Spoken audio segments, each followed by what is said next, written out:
Sir ఏంటి అసలు ఇవాళ హైకోర్టు చేసినటువంటి వ్యాఖ్యలేంటి? ఇదొక సాధారణ దొంగతనం కాదు అనేటువంటిది ఒక అంశం అయితే, ఖచ్చితంగా ఈ యొక్క పరకామణి లెక్కింపు సంబంధించి ఇప్పుడు వరకు పాటిస్తున్న సాంప్రదాయ విధానాలే కాదు, భవిష్యత్తులో వచ్చేటువంటి ఛాలెంజెస్ కావచ్చు, పరిణామాలను దృష్టిలో ఉంచుకొని టెక్నాలజీని మరొక వైపు పర్మనెంట్ ఉద్యోగులతో లెక్కించే విధంగా ఒక సమగ్రమైనటువంటి ప్రణాళిక కూడా అవసరమనేటువంటి కామెంట్స్ కూడా చేసింది. ఏంటి అసలు దీని ఉద్దేశం? సో ఇది చాలా చిన్న విషయంగా ప్రత్యర్థులు అంటే అప్పట్లో అధికారంలో కావచ్చు, పాలక మండలిలో ఉన్నటువంటి వాళ్ళు చేసినటువంటి కామెంట్స్. సో ఇప్పుడు హైకోర్టు దీన్ని ఇంతలా కామెంట్ చేయడానికి కారణం ఏంటి? ఒకటండి శ్రీహరి గారు, ఇప్పుడు ఒక రిట్ పిటిషన్ ని హైకోర్టు ముందు శ్రీనివాస్ అనే వ్యక్తి దిస్ ఇయర్ జనవరి అంటే ఆల్మోస్ట్ 11 నెలల సుదీర్ఘ విచారాన్ని ఎదుర్కొంటున్నారు రిట్ పిటిషన్. అది మనం మైండ్ లో క్లియర్ గా అర్థం చేసుకోవాలంటే ఈ పరకామణి ఇష్యూ ఏదో మొన్న వచ్చిన విషయం కాదు. ఆల్మోస్ట్ 11 నెలలుగా హైకోర్టు వారు సెవరల్ డైరెక్షన్స్ ఇవ్వడం జరిగింది. అసలు ఏం జరిగిందని చెప్పి ఒక 1 మినిట్ చెప్పే ప్రయత్నం చేసి వీళ్ళు ఉన్న లీగల్ ల్యాప్సెస్ ఏమిటి అని చెప్పి ఒక 1 మినిట్ చెప్పే ప్రయత్నం చేసి ఆ తర్వాత మీ మిగతా క్వశ్చన్లకి ఆన్సర్ ఇచ్చే ప్రయత్నం చేస్తాను. ఇప్పుడు ముందు ఒక ఎఫ్ఐఆర్ కట్టిన తర్వాత 379, 381 సెక్షన్లు పెట్టడం జరిగింది.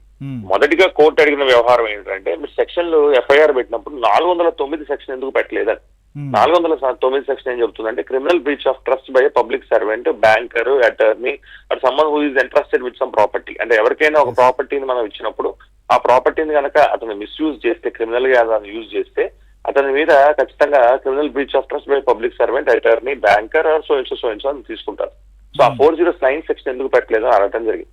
దాని తర్వాత ఏం చేశారు, బేసిక్ గా ఒకసారి ఎఫ్ఐఆర్ రిజిస్టర్ చేసిన తర్వాత పోలీసు వారికి 2 నెలల 3 నెలల పాటు మినిమం మాక్సిమం 3 నెలల పాటు ఒక గడువు ఉంటుంది ఛార్జ్ షీట్ ఫైల్ చేయడానికి.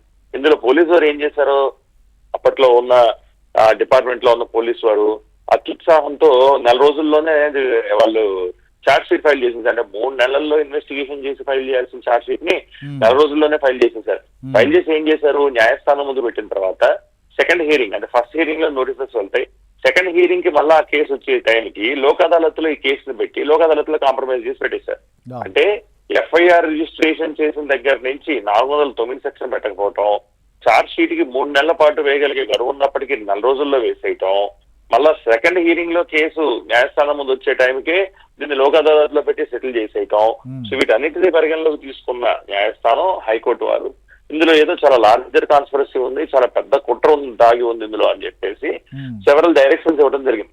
దానిలో one of the important directions ఏంటంటే, ఇది సిఐడితో విచారణ జరిపించాలని చెప్పి సిఐడి వారిని వన్ ఆఫ్ ది ఇంటర్వెనర్స్ గా అంటే ఇంప్లీడ్ పార్టీస్ గా పార్టీని మనం వన్ ఆఫ్ ద పార్టీస్ గా హైకోర్టు వారి డైరెక్షన్స్ మీదే డీజీ సిబిసిఐడి వారిని అంటే డైరెక్టర్ జనరల్ సిబిసిఐడి వారిని దీన్ని వన్ ఆఫ్ ద పార్టీస్ గా ఇన్వెస్టిగేట్ చేసి కేసు వాళ్ళకి ఎంట్రస్ట్ చేయడం జరిగింది. అదేవిధంగా దీనిలో ఏసీబీ ఇన్వాల్వ్మెంట్ కూడా ఆనరబుల్ హైకోర్టు వారి ద్వారానే వచ్చింది. అంటే దీనిలో ఎంతలు 72,000 రూపాయలు చోరీ చేయబడిన వ్యక్తి 14 కోట్ల రూపాయలు స్వామివారికి ఎలా ఇవ్వగలిగాడు అనేది ఒక ఏసీబీ ఖచ్చితంగా అతని జీతం ఎంత, అతని సంపాదన ఎంత, అతను ఏ విధంగా ఇవ్వగలిగాడు, మరి ఇవన్నీ కూడా go on with scrutiny of the law కదా. సో అందుకని ఏసీబీ వారి ఇన్వాల్వ్మెంట్ కూడా పెట్టి, సో ఇప్పుడు ఏసీబీ వారిని ప్లస్ సిఐడి వారిని ఫీల్డ్ కవర్స్ లో ఇన్వెస్టిగేషన్ సంబంధించిన రిపోర్ట్స్ ఇవ్వమంటాం. అదేవిధంగా దురదృష్టవశాత్తు ఈ వ్యక్తి ఎవరైతే ఉన్నారో కంప్లైంట్ సతీష్ కుమార్ గారు, అప్పట్లో విజిలెన్స్ ఆఫీసర్ గా ఉన్న వ్యక్తి, ఏవిఎస్ఓ గా ఉన్న వ్యక్తి, ఆయన మరి హత్య కోణంలోనే ఇన్వెస్టిగేషన్ జరుగుతుంది. బట్ ఇన్వెస్టిగేషన్ ప్రాసెస్ లో ఉంది కాబట్టి నేను అలా మాట్లాడడానికి కరెక్ట్ కాదు కాబట్టి ఆయన జరిగిన దుర్ఘటన ఏదైతే ఉన్నదో దాని మీద విచారణ జరిపించి అది లాస్ట్ అకేషన్ ఒక వన్ ఆఫ్ ది హియరింగ్స్ లో ఆనరబుల్ హైకోర్టు వారు ది ఎక్స్ప్రెస్ షాక్. ఎందుకంటే ఇట్లా ఎలా చనిపోగలిగారు, అది కూడా ఏంటి, ఆయన ఒక చిన్న ఏదో ఆయన పర్సనల్ పనుల మీద వెళ్తూ చనిపోలేదని మనం గుర్తుపెట్టుకోవాలి. ఇన్వెస్టిగేషన్ కి వస్తూ చనిపోయాడు ఆయన. So that's the most important thing. ఎలా చనిపోయారు, ఏం జరిగింది, దానికి సంబంధించింది ఏమి యాక్షన్ తీసుకుంటున్నారో అడుగుతూ సీల్డ్ కవర్ లో అది కూడా ఇన్ఫర్మేషన్ సబ్మిట్ చేయమని, అదేవిధంగా ఆయన సంబంధించిన పోస్ట్ మార్టం సర్టిఫికేట్ సబ్మిట్ చేయమని, అదేవిధంగా సిఐడి వారిని ఏసీబీ వారిని కలిసి ఇందులో ఇన్వెస్టిగేషన్ లో మీరు ఇద్దరిని హ్యాండ్ ఇన్ హ్యాండ్ గా మీరు ఇన్వెస్టిగేషన్ ముందర తీసుకెళ్లాలని, వీళ్ళు ఎవరైతే రియల్ కల్ప్రిట్స్ ఉన్నారో ఈ లార్జర్ కాన్స్పిరసీ పెద్ద కుట్రలో ఎవరైతే రియల్ గా ఎవరైతే ఇన్వాల్వ్ అయి ఉన్నారో వాళ్ళందరినీ వెలికి తీయాలని చెప్పి, ఆ విషయాన్ని వెలికి తీయాలని చెప్పి ఆనరబుల్ హైకోర్టు వారి గైడెన్స్ లో ఖచ్చితంగా ఇప్పుడు ఇన్వెస్టిగేషన్ నడుస్తుంది. ఈ రోజు హైకోర్టు వారు చేసిన కామెంట్స్ అదే చెప్తున్నా కదా, జనవరిలో కేసు ఫైల్ అయితే ఇప్పుడు డిసెంబర్ లో ఉందాం మనం, ఆల్మోస్ట్ 11 నెలలు దాటిపోతుంది.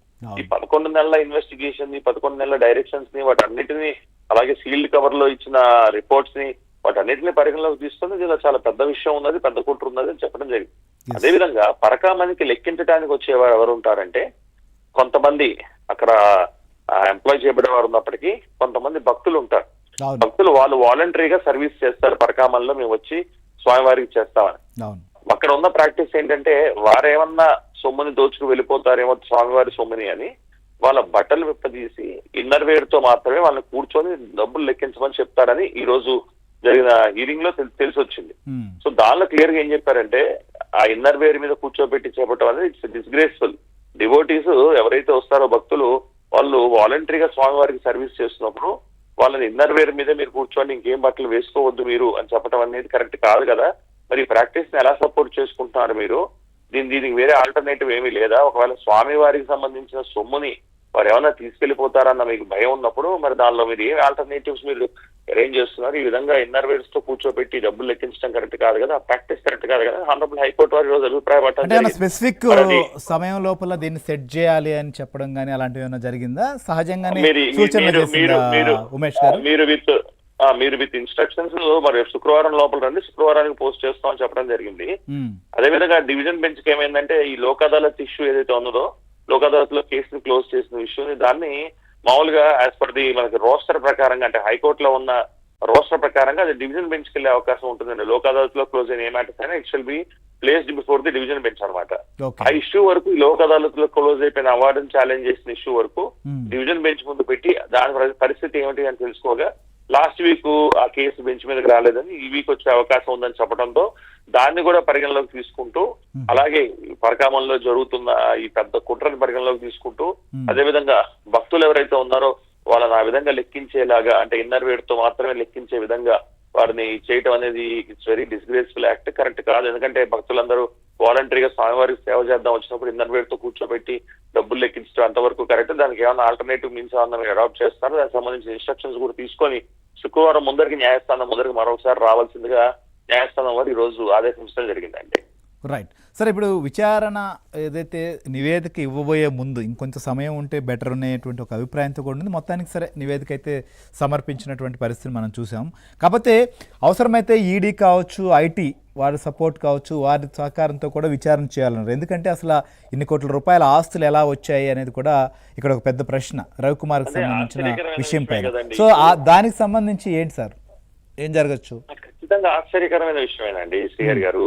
ఇప్పుడు ఎవరైనా ఒక కర్త వ్యక్తి 72,000 దొంగలించాడు ఇండియన్ కరెన్సీలో, 72,000 US$, 900 అనుకుంటారు సార్, నాట్ రాంగ్, $900 $72,000 సంబంధించిన ఇండియన్ కరెన్సీని దొంగలించారు అన్నప్పుడు దానికి డబుల్ లేదా ట్రిపుల్ లేదా 10 times లేదా 20 times అతను కట్టగలిగాడంటే ఒక 25 లక్షల వరకైనా అతను ఫైన్ కట్టాడు, స్వామివారి హుండీకి ఇచ్చాడు అనుకుంటే అంతవరకు ఆ విషయాన్ని వదిలిపెట్టవచ్చు.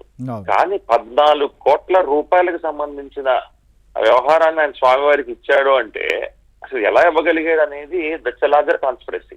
సో ఎలా ఒక వ్యక్తి 72,000 రూపాయలు దొంగలించిన వ్యక్తి 14 కోట్ల రూపాయలు స్వామివారికి ముడుపులుగా చెల్లించుకోగలిగాడు అంటే తను చేసిన దానికి అదే ప్రాయశ్చిత్తంగా ఓపెన్ గా చెప్పాలంటే ఇవ్వగలిగాడంటే అది చిన్న విషయం కాదండి. అది చిన్న విషయం అని ఎవరైనా అనుకోవచ్చామో కానీ అది చిన్న విషయం ఖచ్చితంగా కాదు. ఒక నార్మల్ ఎంప్లాయీ, అక్కడ ఉన్న ఒక నార్మల్ ఎంప్లాయీ 14 కోట్ల రూపాయలు ఎలా సంపాదించగలిగాడు, ఎలా ఇవ్వగలిగాడు, అతనికి అంత డబ్బు ఎలా వచ్చింది అంటే ఈ 72,000 విషయమే కాకుండా అంతకు ముందు ఆ పైన లేదా ఆ తర్వాత కూడా ఏమన్నా అతను ఈ పరకామణిలో ఇలా డబ్బులు దొంగలించడం కానీ దానికి ఎవరెవరి సపోర్ట్ ఉంది, ఇక్కడ ఏమేం జరుగుతున్నాయి, మరి అవన్నీ తెలుసుకోవాలంటే ఖచ్చితంగా లార్జర్ కాన్స్పిరసీ ఎలిసిట్ అవ్వాలంటే డీటెయిల్డ్ ఇన్వెస్టిగేషన్ ఇందులో జరగాలి. అదే ఆనరబుల్ హైకోర్టు వారు కూడా భావించారండి. ఏం జరగచ్చు సార్, అసలైన సూత్రధారులు లేకపోతే రవికుమార్ వెనక ఎవరున్నారు, రవికుమార్ సంబంధించినటువంటి ఆస్తులు ఇంకేమైనా రిజిస్ట్రేషన్ చేశారా, ఇలాంటి వ్యవహారాలు ఏమన్నా వెలుగు చూసే అవకాశం ఉందా? ఎందుకంటే చాలా విమర్శలు ప్రతి విమర్శలు బయట సాగుతూనే ఉన్నటువంటి పరిస్థితిని మనం చూస్తున్నాం. అవకాశం లేకపోలేదండి. ఎందుకంటే ఎప్పుడైతే ఎన్ఫోర్స్మెంట్ డైరెక్టరేట్ ఇన్వాల్వ్ చేశారో మనీ ట్రయల్ అనేది ఖచ్చితంగా ఇప్పుడు ఎస్టాబ్లిష్ అయ్యే అవకాశం ఉంటుంది. అంటే డబ్బు ఎక్కడి నుంచి ఎక్కడికి వెళ్ళింది, ఎవరి దగ్గర నుంచి ఎవరికి వెళ్ళింది, బెనిఫిషరీస్ ఎవరు, అండ్ ఎవెన్చువల్ బెనిఫిషరీ అంటే ఫైనల్ బెనిఫిషరీ ఎవరు, అసలు మనీ ట్రయల్ ఎలా జరిగింది అంటే ఎక్కడ చైన్ ఎలాగా ఫామ్ అయింది అనేవి ఇవన్నీ ఖచ్చితంగా ఇప్పుడు అవన్నీ కూడా ఎలిసిట్ అయ్యే అవకాశం ఉంటుంది. ఎందుకంటే ఇప్పుడు అవును, ప్రీమియర్ అసలు ఇన్వెస్టిగేటివ్ ఆ ఏజెన్సీస్ డాలర్లను కూడా ఆయన మనీగా ఎలా మారుస్తున్నారు, ఎందుకంటే ఆయన సోర్స్ చూపించుకోవాలి ఎవరికైనా సరే సహజంగా. అలాంటి ఇప్పుడు లేకుండా కూడా నేనేమంటానంటే చేశారు. ఎస్. కరెక్ట్, ఇన్వెస్టిగేషన్ ప్రోగ్రెస్ లో ఉన్నప్పుడు అవుట్కమ్ మీద మనం కామెంట్ చేయటం కరెక్ట్ కాదు. అది ఇన్వెస్టిగేటివ్ ఏజెన్సీస్ యొక్క ప్రెరగేటివ్, వాళ్ళ డొమైన్, వాళ్ళ ఎక్స్క్లూజివ్ డొమైన్. కాకపోతే న్యాయస్థానం యొక్క డైరెక్షన్స్ కనుక ప్రాపర్ గా అర్థం చేసుకుంటే న్యాయస్థానం ఈ $72,000 లేదా $900 సంబంధించి అతను ఇచ్చిన 14 కోట్లకు సంబంధించి న్యాయమాల స్వామివారికి అక్కడ తాకుండా అసలు ఇందులో ఏం జరిగింది, ఎట్లా జరిగింది, ఎప్పటి నుంచి జరుగుతుంది, ఈ విషయాలన్నీ ఇప్పుడు ఎన్ఫోర్స్మెంట్ డైరెక్టరేట్ ఇన్వాల్వ్ చేయడం అంటే ఫైనాన్షియల్ ఫ్రాడ్ జరిగిందనే కదా అర్థం. ఈ క్లైమ్ ఎలాగో ఉన్నది లోక్ అదాలత్ చేయటం అంటే నేనేమంటానంటే అంత సీరియస్నెస్ అప్పట్లో పట్టుబడ్డారు కాబట్టి కేసు పెట్టాలి, పట్టుబడ్డారు కాబట్టి ఆ కేసుని నడిపించిన కేసుని క్లోజ్ చేసేయాలి, ఇస్తున్నంతా నీరుగా చేయాలి అన్న ఒక వ్యవహారమే కనబడింది తప్ప రియల్ సీరియస్నెస్ కనబడలేదు. నిజంగా సీరియస్నెస్ కనబడితే లోక్ అదాలత్కి అసలు ఆ కేసే వెళ్ళదు. రెండో హీరింగ్ లోనే కేసుని క్లోజ్ చేసేరు అండ్ 409 సెక్షన్ పెట్టకుండా ఉండరు. ఇవన్నీ న్యాయస్థానం అలాగే ఇన్వెస్టిగేటివ్ ఏజెన్సీ కూడా ఇంత పెద్దకు సంబంధించిన ఏదన్నా లోకల్ పోలీస్ తో ఇన్వెస్టిగేట్ చేయించరండి. ఇలాంటి స్పెషల్ క్లాస్ అపార్ట్ క్రైమ్స్ అంటాం మన లీగల్ టర్మ్స్ లో. అలాంటి వాటిని సిఐడికో లేదా సిబిఐకో ఇచ్చి ఇన్వెస్టిగేట్ చేసి దానికి ఉన్న సంబంధించిన చైన్ ఎస్టాబ్లిష్ చేయాలా, మనీ ట్రయల్ ఎస్టాబ్లిష్ చేయాలని చూస్తారు. ఏదైతే ఇప్పుడు న్యాయస్థానం చొరవతో ఇప్పుడు ఏదైతే నడుస్తుందో అది చాలా మంచిగా జరుగుతుంది హరి గారు. Let's hope for the best outcome అండి. రైట్, థ్యాంక్ యూ ఉమేష్ గారు, మీ ఒపీనియన్ కూడా చెప్పిన దానికి. సో ఇది మొత్తానికైతే హైకోర్టు అయితే మాత్రం చాలా సీరియస్